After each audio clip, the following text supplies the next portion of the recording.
हरियाणा के गवर्नर असीम घोष जी, लोकप्रिय मुख्यमंत्री नायब सिंह सैनी जी, केंद्रीय मंत्रिमंडल के मेरे सहयोगी मनोहर लाल जी, राव इंद्रजीत सिंह जी, कृष्णपाल जी, हरियाणा एसजीपीसी के अध्यक्ष जगदीश सिंह जिंडा जी, अन्य महानुभाव, देवी और सज्जनों, आज का दिन भारत की विरासत का अद्भुत संगम बनकर आया है। आज सुबह मैं रामायण की नगरी अयोध्या में था और अब मैं यहां गीता की नगरी कुरुक्षेत्र में हूं। यहां हम सभी श्री गुरु तेग बहादुर जी के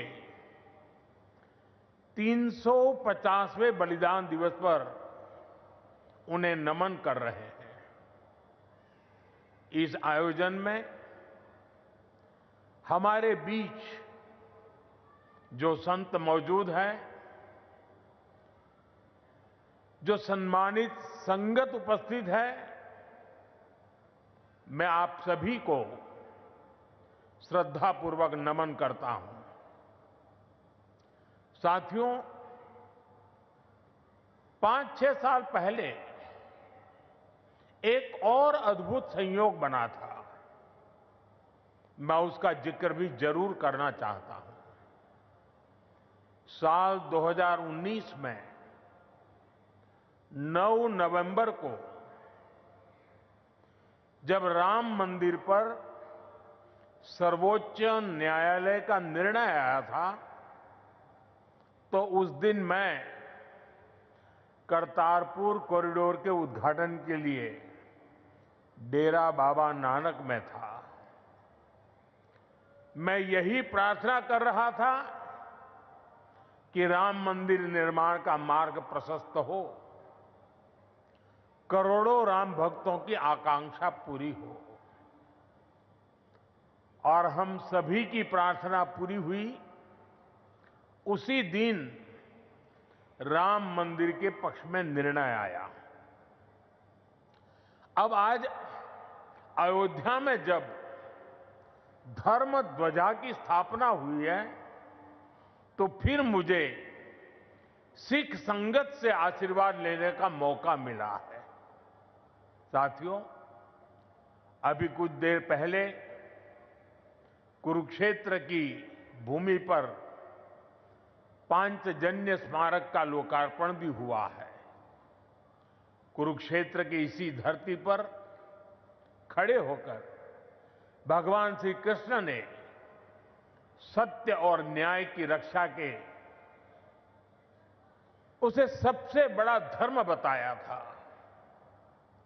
उन्होंने कहा था, स्वधर्मे निधनम श्रेय, अर्थात सत्य के मार्ग पर अपने धर्म के लिए प्राण देना भी श्रेष्ठ है। श्री गुरु तेग बहादुर जी ने भी सत्य, न्याय और आस्था की रक्षा को अपना धर्म माना और इस धर्म की रक्षा उन्होंने अपने प्राण देकर की। इस ऐतिहासिक अवसर पर भारत सरकार ने श्री गुरु तेग बहादुर जी के चरणों में एक स्मृति डाक टिकट और विशेष सिक्का भी समर्पित करने का सौभाग्य पाया है। मेरा कामना है हमारी सरकार गुरु परंपरा की इसी तरह निरंतर सेवा करती रहे। साथियों, कुरुक्षेत्र की यह पवित्र भूमि सिख परंपरा का एक महत्वपूर्ण केंद्र है। इस भूमि का सौभाग्य देखिए, सिख परंपरा के लगभग सभी गुरु अपनी पावन यात्रा के दौरान यहां आए। जब 9वीं पातशाही श्री गुरु तेग बहादुर जी इस पवित्र भूमि पर पधारे तो उन्होंने यहां अपने गहन तप और निर्भीक साहस की छाप छोड़ी थी। साथियों, श्री गुरु तेग बहादुर जी जैसे व्यक्तित्व इतिहास में बिरले ही होते हैं। उनका जीवन, उनका त्याग, उनका चरित्र बहुत बड़ी प्रेरणा है। मुगल आक्रांताओं के उस काल में गुरु साहब ने वीरता का आदर्श स्थापित किया। हम सब जानते हैं कि श्री गुरु तेग बहादुर जी के शहीद होने से पहले क्या हुआ था। मुगल आक्रांताओं के उस काल में कश्मीरी हिंदुओं को जबरन धर्मांतरण किया जा रहा था। इस संकट के बीच पीड़ितों के एक दल ने गुरु साहब से सहयोग मांगा। तब से गुरु साहब ने उन पीड़ितों को जवाब दिया था कि आप सब औरंगजेब को साफ साफ कह दें, यदि श्री गुरु तेग बहादुर इस्लाम स्वीकार कर लें तो हम सब इस्लाम धर्म अपना लेंगे। साथियों, इन वाक्यों में श्री गुरु तेग बहादुर जी की निडरता, उसकी पराकाष्ठा थी। इसके बाद जिसकी आशंका थी वही हुआ। उस क्रूर औरंगजेब ने गुरु साहिब को बंदी बनाने का आदेश दिया, लेकिन गुरु साहब ने खुद दिल्ली जाने की घोषणा कर दी। मुगल शासकों ने उन्हें प्रलोभन भी दिए, लेकिन श्री गुरु तेग बहादुर अड़िग रहे। उन्होंने धर्म और सिद्धांतों से समझौता नहीं किया और इसलिए उनका मन तोड़ने के लिए गुरु साहब को पथ से डिगाने के लिए उनके सामने उनके 3 साथियों भाई दयाला जी, भाई सतीदास जी, भाई मतीदास जी की निर्ममता से हत्या की गई। लेकिन गुरु साहब अटल रहे, उनका संकल्प अटल रहा। उन्होंने धर्म का रास्ता नहीं छोड़ा। तब की अवस्था में गुरु साहब ने अपना शीश धर्म की रक्षा को समर्पित कर दिया। साथियों, मुगल इतने पर ही नहीं रुके थे। उन्होंने गुरु महाराज के शीश को अपमानित करने का भी प्रयास किया, लेकिन भाई जेता जी ने अपने पराक्रम के बल पर उनके शीश को आनंदपुर साहब पहुंचाया। इसलिए ही श्री गुरु गोविंद सिंह जी ने लिखा है, तिलक जंजू राखा प्रभता का, तेग बहादुर सी क्रिया करीन किन्नु आन। इसका अर्थ था कि धर्म का तिलक सुरक्षित रहे, लोगों की आस्था पर अत्याचार न हो, इसके लिए गुरु साहिब ने सब कुछ न्यौछावर कर दिया। साथियों, आज गुरु साहब की इसी बलिदान भूमि के रूप में आज दिल्ली का शीशगंज गुरुद्वारा हमारी प्रेरणा का एक जीवन स्थल बनकर खड़ा है। आनंदपुर साहब का तीर्थ हमारी राष्ट्रीय चेतना की शक्ति भूमि है और आज हिंदुस्तान का जो स्वरूप शेष है, उसमें गुरु साहब जैसे युग पुरुषों का त्याग और समर्पण समाहित है। और इसी त्याग के कारण श्री गुरु तेग बहादुर साहब को हिंद दी चादर कहकर पूजा जाता है। साथियों, हमारे गुरुओं की परंपरा हमारे राष्ट्र के चरित्र, हमारी संस्कृति और हमारी मूल भावना का आधार है। और मुझे संतोष है कि पिछले 11 वर्षों में हमारी सरकार ने इस पावन परंपराओं को, सिख परंपरा के हर उत्सव को राष्ट्रीय उत्सव के रूप में भी स्थापित किया है। हमारी सरकार को श्री गुरु नानक देव जी के 550वें प्रकाश पर्व पर, श्री गुरु तेग बहादुर साहब जी के 400वें प्रकाश पर्व और श्री गुरु गोविंद सिंह जी के 350वें प्रकाश पर्व को भारत की एकता और अखंडता के उत्सव के रूप में मनाने का अवसर मिला। पूरे भारत के लोग अपने मत, परंपरा और मान्यताओं से आगे बढ़कर इन योजनाओं में सम्मिलित हुए हैं। साथियों, हमारी सरकार को गुरुओं से जुड़े पवित्र स्थलों को भव्यतम और दिव्यतम रूप देने का सौभाग्य भी मिला है। बीते एक दशक में अनेक ऐसे अवसर आए हैं जब मैं व्यक्तिगत रूप से गुरु परंपरा के आयोजनों का हिस्सा बना। कुछ समय पहले जब अफगानिस्तान से गुरु ग्रंथ साहब के 3 मूल स्वरूप भारत आए थे, तो यह हर देशवासी के लिए गौरव का क्षण बना था। साथियों, हमारी सरकार ने गुरुओं के हर तीर्थ को आधुनिक भारत के स्वरूप से जोड़ने का प्रयास किया है। करतारपुर कॉरिडोर का काम पूरा करना हो, हेमकुंड साहिब में रोपवे प्रोजेक्ट के निर्माण करना हो, आनंदपुर साहिब में विरासत-ए खालसा संग्रहालय का विस्तार हो, हमने गुरुजनों की गौरवशाली परंपरा को अपना आदर्श मानकर इन सारे कामों को पूरी श्रद्धा से पूरा करने का प्रयास किया है। साथियों, हम सभी जानते हैं कि कैसे मुगलों ने वीर साहिबजादों के साथ भी क्रूरता की सारी सीमाएं पार कर दी थी।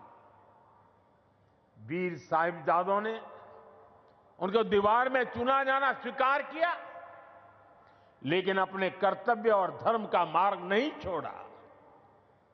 इन्हीं आदर्शों के सम्मान के लिए अब हम हर साल 26 दिसंबर को वीर बाल दिवस मनाते हैं।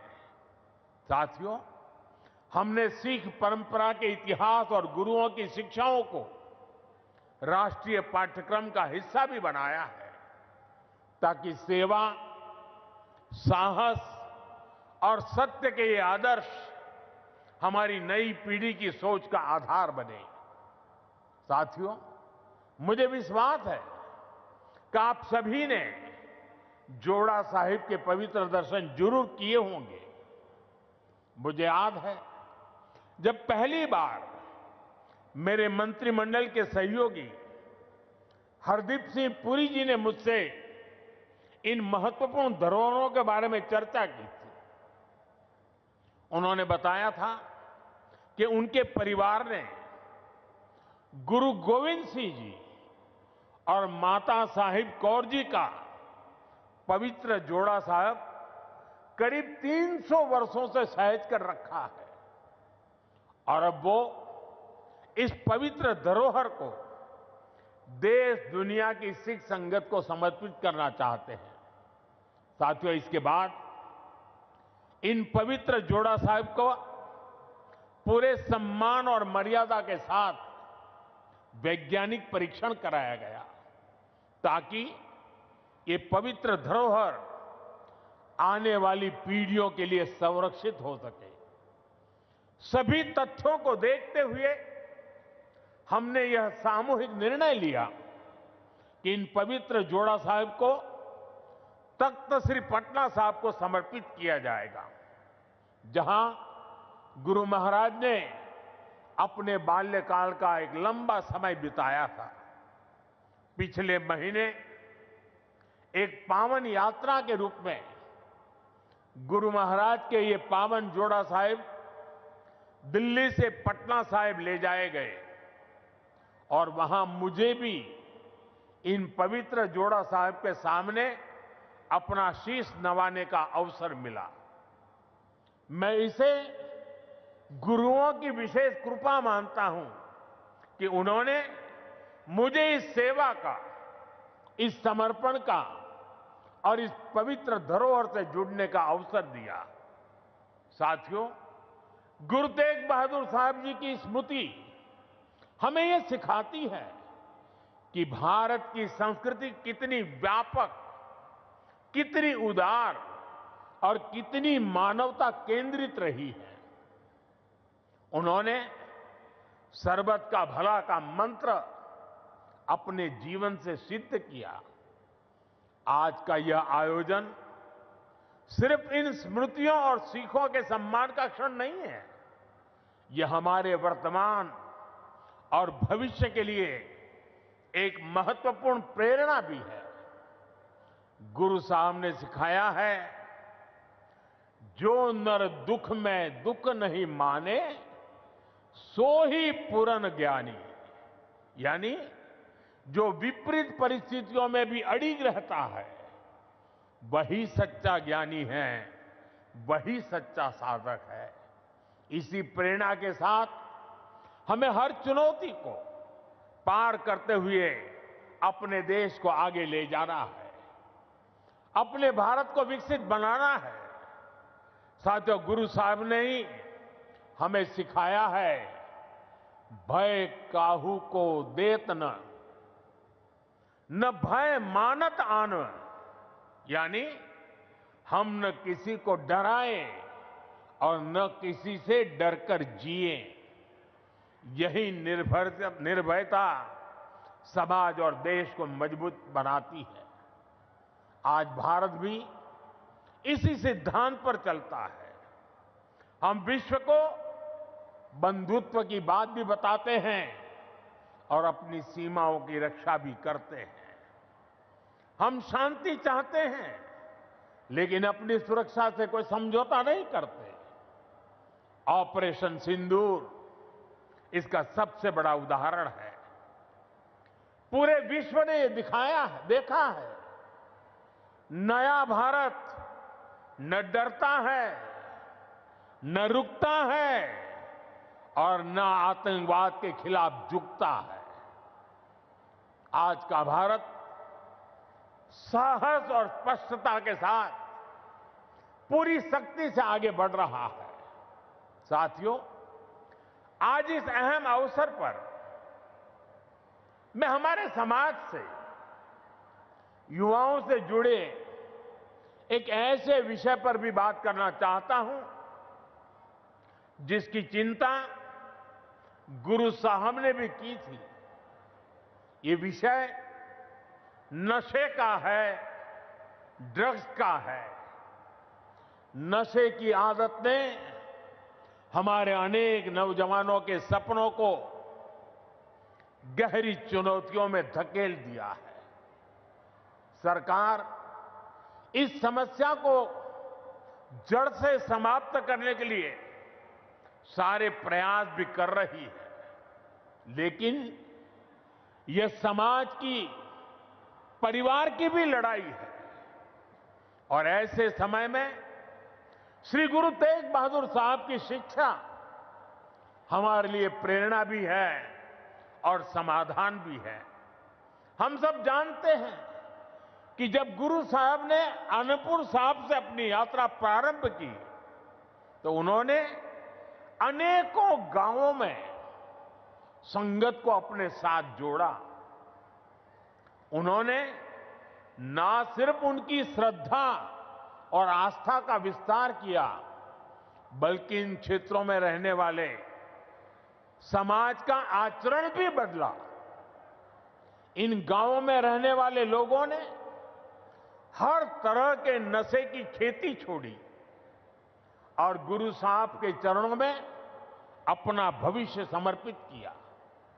गुरु महाराज के दिखाए इसी मार्ग पर चलते हुए यदि समाज, परिवार और युवा मिलकर नशे के खिलाफ निर्णायक लड़ाई लड़ने का काम करें तो ये समस्या जड़ से समाप्त हो सकती है।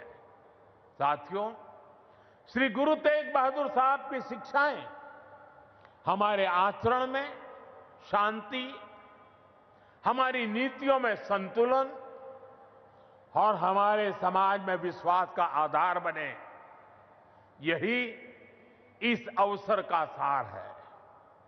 आज जिस तरह से पूरे देश में श्री गुरु तेग बहादुर का ये शहीदी दिवस मनाया जा रहा है, वो ये बताता है कि गुरुओं की सीख आज भी हमारे समाज की चेतना में कितनी जीवंत है। इसी भावना के साथ की ये सारे आयोजन भारत को आगे ले चलने में हमारी युवा पीढ़ी की सार्थक प्रेरणा बने। एक बार फिर आप सभी को मेरी अनेक अनेक शुभकामनाएं हैं। वाहेगुरु जी का खालसा, वाहेगुरु जी की फतेह।